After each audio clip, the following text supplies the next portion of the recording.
स्वागत है आपका नई धारा रेडियो की एक और पॉडकास्ट श्रृंखला में। यह श्रृंखला नई धारा के संस्थापक श्री उदयराज सिंह जी के साहित्य को समर्पित है। उदयराज जी के इस जन्मशती वर्ष में हम उनकी अमूल्य साहित्यिक धरोहर आप तक लेकर आ रहे हैं इस पॉडकास्ट के माध्यम से। सुनना न भूलें नई धारा रेडियो पर।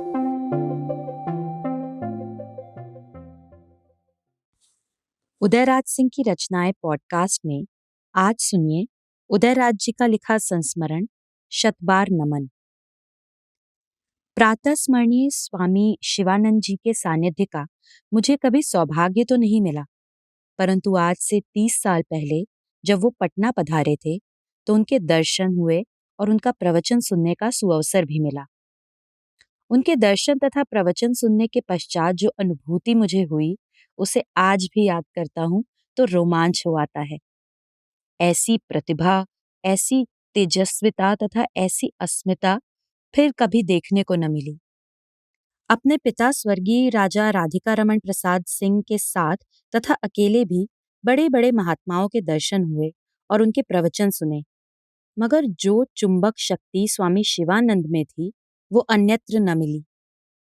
फिर तो स्वामी जी से अनेक बार पत्राचार हुए तथा भ्रांतियों का खंडन हुआ और मैं उनकी पुस्तकों का भक्त हो गया और उनसे बहुत सीखा और समझा। हाँ, उनसे संबंधित एक घटना की चर्चा यहाँ जरूर कर दूं। 5वें दशक के पूर्वार्ध में एक दिन दिल्ली एक्सप्रेस से दिल्ली जा रहा था।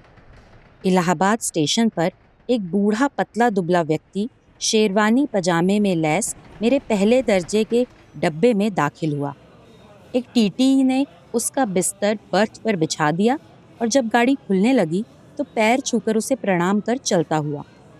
गाड़ी जब बमरौली पार कर गई तो उस संभ्रांत व्यक्ति ने अपना परिचय मुझे दिया। वो उत्तर प्रदेश के एक नामी गिरामी जज थे।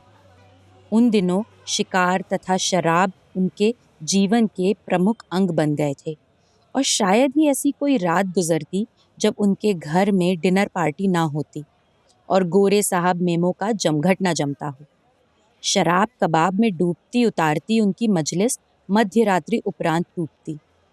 राग और भोग में वो इतना डूब चुके थे कि उनसे उबरना उनके लिए मुमकिन न था। परंतु हरी इच्छा कुछ और ही थी।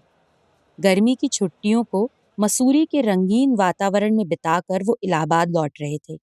रास्ते में जी चाहा कि हरिद्वार की हरि की पैरी का संध्या समय का वो अद्वितीय दृश्य भी देखता चलूं और लक्ष्मण झूला तक सैर कर लूं।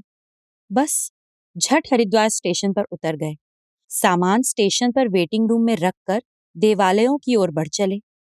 घूमते घूमते स्वामी शिवानंदन जी के आश्रम में पहुंच गए।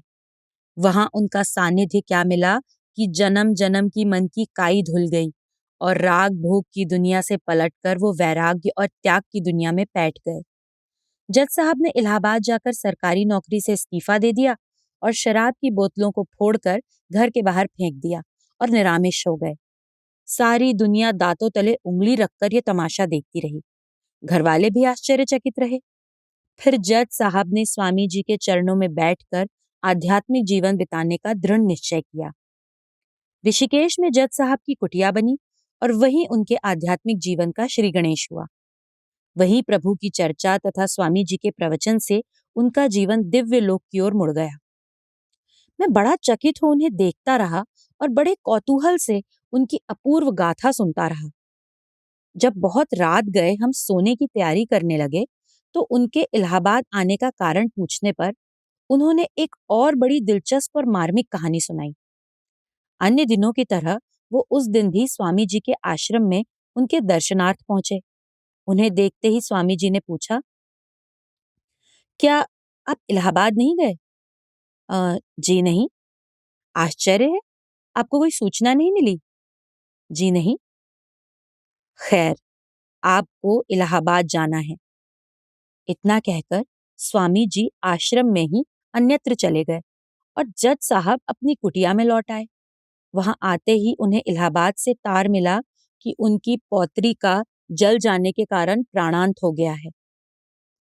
जज साहब को स्वामी जी की उस चर्चा की याद हो आई। उन्होंने झट आश्रम में जाकर स्वामी जी का चरण रज लिया और इलाहाबाद के लिए प्रस्थान कर गए। वो टीटी जो उन्हें स्टेशन पर छोड़ने आया था, वही उनका पुत्र था जिसकी बेटी जलकर मर गई थी। श्री स्वामी शिवानंद जी को इस असार संसार से गए जाने कितने साल गुजर गए, मगर आज भी उनके महाप्रयाण के बाद जो यहाँ की आध्यात्मिक जीवन में रिक्तता आई है, वो पूरी न हो सकी। उनके ऐसे संत शिरोमणि अब कहाँ देखने को मिलते हैं। वो तो सदा भगवान के सेवक ही रहे। मानव की सेवा में ही उन्होंने भगवान को पाने का हमें रास्ता दिखाया। उनकी स्मृति को शत बार नमन।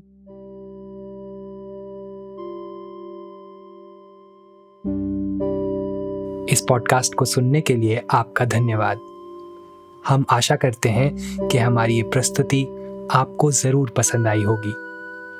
अन्य पॉडकास्ट्स, वीडियो इंटरव्यूज आदि के लिए नई धारा को सभी सोशल मीडिया प्लेटफॉर्म्स पर फॉलो करें। जल्द ही आपसे फिर मुलाकात होगी। धन्यवाद।